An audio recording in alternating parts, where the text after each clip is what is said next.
मधुबन के बाबा मुरली वाले, आपका क्या कहना, आपका क्या कहना।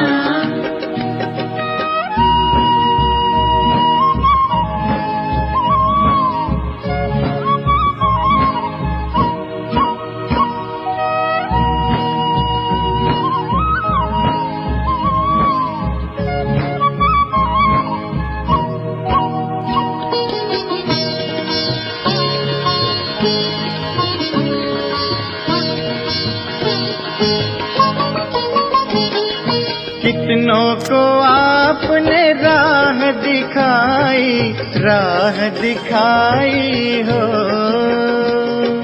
राह दिखाई हो। कितनों की आपने बिगड़ी बनाई, बिगड़ी बनाई हो,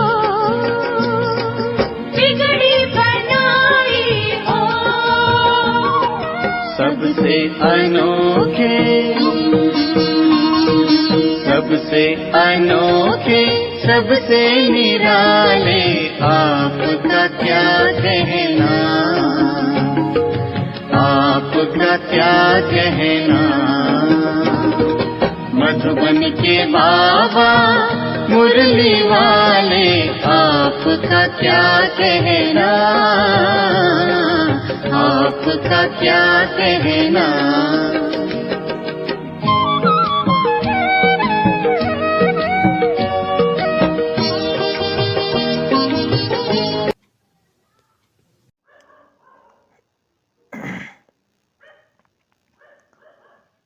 आज 15 मार्च 2023 बाबा की मुरली रिवाइज करेंगे। मुरली का सार है, मीठे बच्चे सर्विस में कभी सुस्त नहीं बनना है।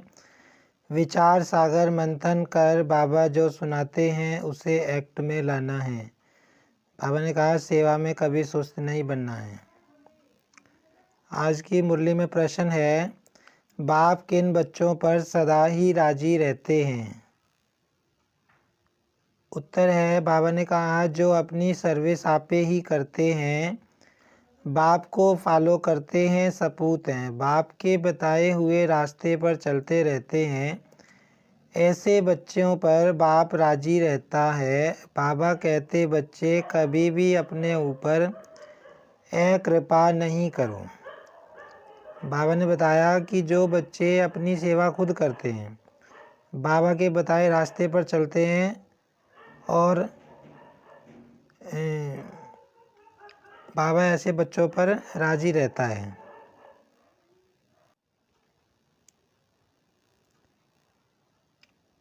बाबा ने कहा कि अपने को सावधान करने के लिए अपनी अहम ऑब्जेक्ट का चित्र पॉकेट में रखो और बार बार देखते रहो तो बहुत खुशी रहेगी, राजाई के नशे में रह सकेंगे। बाबा ने कहा जो तुम्हारा राजाई का चित्र है नई दुनिया का, वो अपनी पॉकेट में रखो।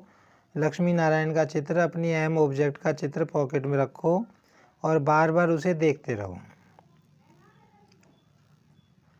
आज की मुरली में गीत है ओम नमो शिवाय, ओम शांति।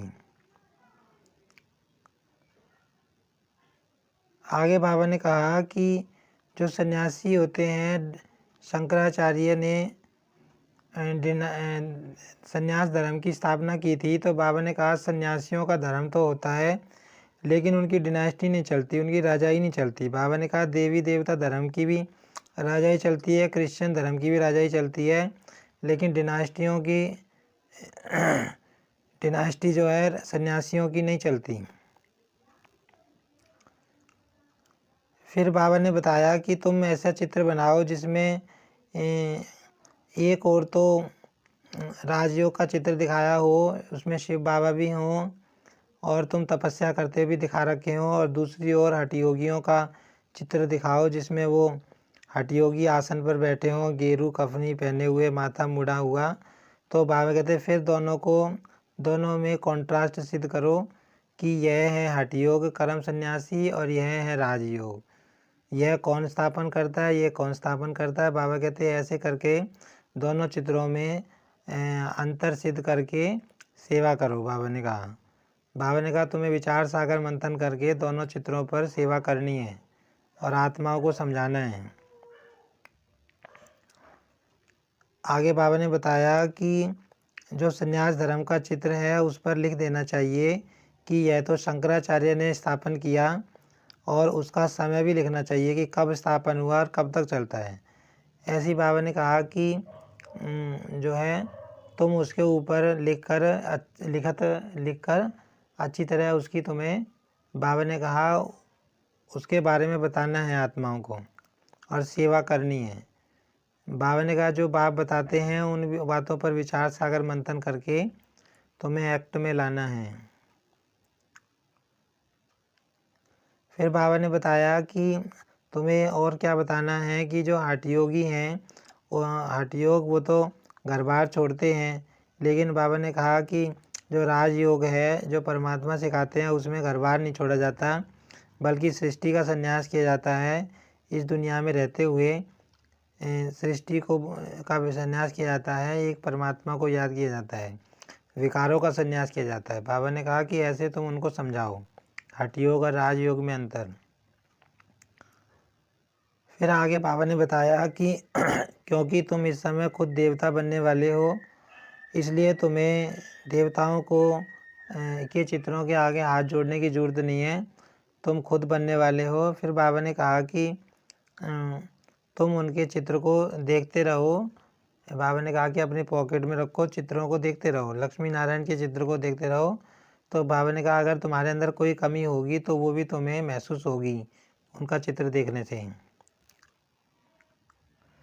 फिर बाबा ने कहा कि ये जो चित्र हैं उन चित्रों पर राजयोग का चित्र है, इन चित्रों पर अपने मित्र संबंधियों को भी समझाओ। बाबा ने कहा जब तुम उनको चक्र समझाओगे तो वो भी बहुत खुश होंगे। बाबा ने कहा उन पर भी तुम्हें रहम करना है, अपने मित्र संबंधियों को भी तुम्हें समझाना है। बाबा ने कहा कि ये चित्र जो हैं सेवा के लिए तुम अपने दफ्तर में भी रख सकते हो और ख़ुद भी देख देख कर खुश हो सकते हो, और अब तुम्हारा भी पुरुषार्थ होगा, तुम्हारी भी सेवा होगी, और साथ में तुम कोई तुम्हारे दफ्तर में आता है तो उसको भी तुम समझा सकते हो, उसकी भी सेवा कर सकते हो। फिर बाबा ने बताया कि तुम्हारा जो दैवी गुण है वो स्वीट टेम्पर होना चाहिए, तुम्हारा मिजाज बहुत स्वीट टेम्पर होना चाहिए, तुम्हें दैवी गुण धारण करने हैं, तुम्हें बहुत मीठा बनना है। बाबा ने कहा तुम्हारा स्वभाव ऐसा होना चाहिए जो तुम किसी को ज्ञान सुनाओ तो बड़े प्यार से मिठास से। बाबा ने समझाया कि जैसे बाप, वैसे तो बाप को कालों का काल कहते हैं, लेकिन बाबा कितना मीठा है, कितना मीठा होकर ज्ञान सुनाता है, कभी कड़ा नहीं बनता, कभी गुस्सा नहीं करता। फिर रात्रि क्लास है 28/3/68 की। तो बाबा ने इसमें बताया कि ऐसी प्रैक्टिस तुमको करनी है कि यहाँ रहते हुए सब कुछ भूल जाओ, पाठ बजाते हुए सब कुछ भूल जाओ, सिर्फ बुद्धि में आपकी तरफ लगी रहे और हमको अब घर जाना है ये बुद्धि में याद रहे। आगे बाबा ने बताया कि अभी तुम मनुष्य से देवता बन रहे हो, आसुरी मनुष्य से बदलकर देवी मनुष्य बन रहे हो। बाबा ने कहा देवताओं और मनुष्यों में क्या फ़र्क है, देवता जो होते हैं उनमें दिव्य गुण होते हैं, मनुष्यों में दिव्य गुण नहीं होते। तो बाबा ने कहा कि तुम अभी योग बल से अपने पाप भस्म कर रहे हो और तुम अभी सदगति में जा रहे हो। फिर बाबा ने बताया कि तुम बहुत भाग्यशाली हो, पद्मा पदम भाग्यशाली हो, तुम पदम पति हो, क्योंकि परमात्मा से पढ़ाई पढ़ने का तुम्हें मौका मिल रहा है, तुम्हें खजाने मिल रहे हैं। बाबा ने कहा बाप के बच्चे गरीब बच्चे ही बनते हैं, बाबा गरीब निवाज ही है जो सब कुछ सुहा करके बाबा के बच्चे बन जाते हैं। बाबा ने कहा शुरू में जो बच्चे बने उन्होंने अपना सब कुछ सुहा कर दिया और बाबा की सेवा में लग गए, ब्रह्मा बाप ने भी सब कुछ सुहा कर दिया। तो बाबा ने कहा कि बाप के बच्चे गरीब निवाज ही बनते हैं, बाकी साहूकार बाबा के बच्चे कम बनते हैं। आज के लिए धारणा के लिए सार है, अपना मिजाज टेम्पर बहुत स्वीट बनाना है, श्रीमत पर बाप समान प्यारा बन, स्वयं को गुलगुल फूल बनाना है। बाबा ने बताया कि अपना जो स्वभाव है मीठा बनाना है और ख़ुद को गुलगुल फूल बनाना है पुरुषार्थ करके। अपने ऊपर आपे ही कृपा करनी है, अपने को सावधान करने के लिए अहम ऑब्जेक्ट को सामने रखना है। मित्र संबंधियों पर भी रहम करनी है। बाबा ने कहा कि तुम्हें खुद पुरुषार्थ करना है और अपने ऊपर खुद रहम करनी है। बाबा की श्रीमत पर चलकर अच्छा पद पाना है, खुद अपने ऊपर रहम करना है और मित्र संबंधियों को भी समझाना है। बाबा ने कहा आज की मुरली में वरदान है, तीर्थ स्थान की स्मृति द्वारा सर्व पापों से मुक्त होने वाले पुण्य आत्मा भव। तो आज बाबा ने मधुबन की महिमा की। बाबा ने कहा कि दुनिया में मान्यता है कि तीर्थों पर जाते हैं तो पुण्य आत्मा बन जाते हैं। बाबा ने कहा ऐसा तो नहीं होता, लेकिन मधुबन जो पुण्य भूमि है वहाँ पर जाकर जरूर आत्मा पुण्य आत्मा बन जाती है। बाबा ने कहा तुम्हारे सामने कैसी माया आए तो तुम मधुबन के अपने अनुभव में कभी भी जब मधुबन गए हों उस समय को याद करो और वहाँ के वायुमंडल को याद करो। तो बाबा ने कहा फिर तुम सुख और शांति के झूले में झूलने लग जाएंगे, सारी समस्याओं से तुम पार हो जाओगे। बाबा ने कहा कि जब भी परेशान कोई माया आए तो उसे याद करो, मधुबन के वायुमंडल को, वातावरण को याद करो।